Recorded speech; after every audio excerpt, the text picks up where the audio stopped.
கல்வி டெக் தமிழ் சேனலுக்கு உங்களை அன்புடன் வரவேற்கிறோம்.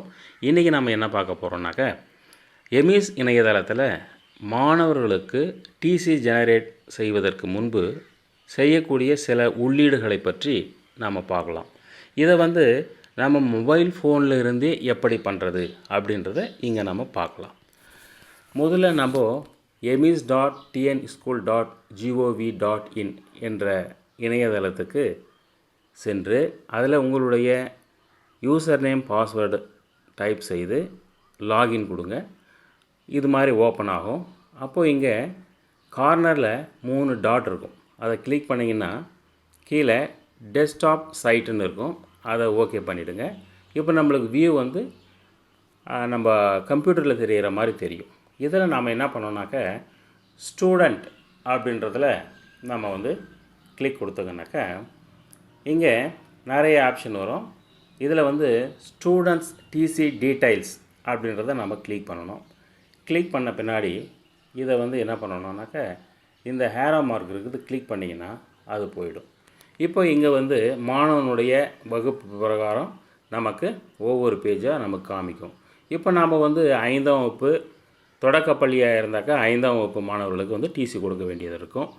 இப்போது 8ஆம் வகுப்புனாக்க அவங்க 5ஆம் வகுப்புக்கும் 8ஆம் வகுப்புக்கும் டிசி கொடுக்க வேண்டியது இருக்கும்.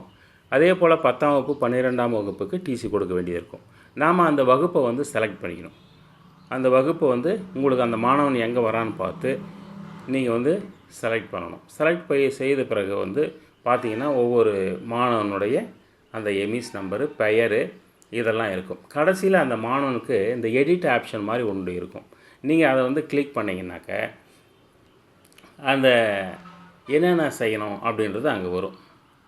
நாம் முதல்ல மாணவனுடைய பர்சனல் மார்க் ஆஃப் ஐடென்டிஃபிகேஷன், அங்கே அடையாளங்கள் 2 நம்ம இங்கே பதிவிடணும். ஒன்று இங்கேயும் மற்றொன்று இங்கேயும் நம்ம பதிவிடணும்.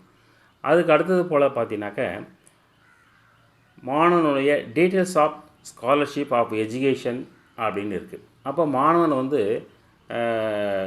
கல்வித்தொகை, அதாவது ஸ்காலர்ஷிப் பெற்று இருந்தாக்க எஸ்ஆர் நோ அப்படின்னு போட்டு அதனுடைய டீட்டெயில்ஸு இங்கே பதிவு பண்ணணும்.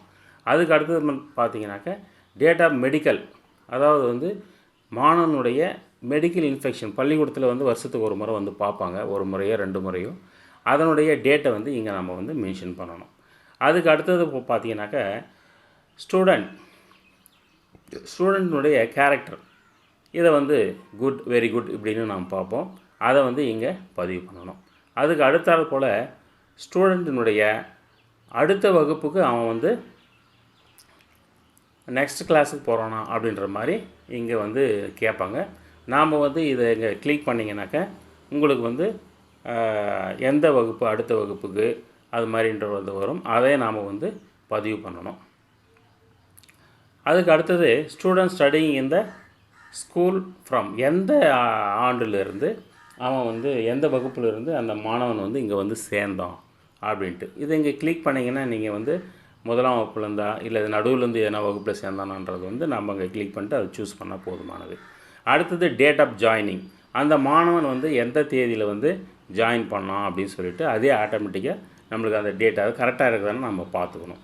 அதுக்கு அடுத்தது பார்த்திங்கனாக்கா last date on which student attend school, கடைசியாக மாணவன் பள்ளிக்கு வந்த தேதி இந்த இடத்துல நாம் குறிப்பிட வேண்டும். அதுக்கு அடுத்தது ஃபஸ்ட் லாங்குவேஜ், மாணவனுடைய லாங்குவேஜ் தமிழா இல்லை வேறு கன்னட மொழி, தெலுங்கு மொழி அது மாதிரி இருக்கும். அந்த மாணவனுடைய ஃபஸ்ட் லாங்குவேஜ் நம்ம இங்கே குறிப்பிடப்பட வேண்டும்.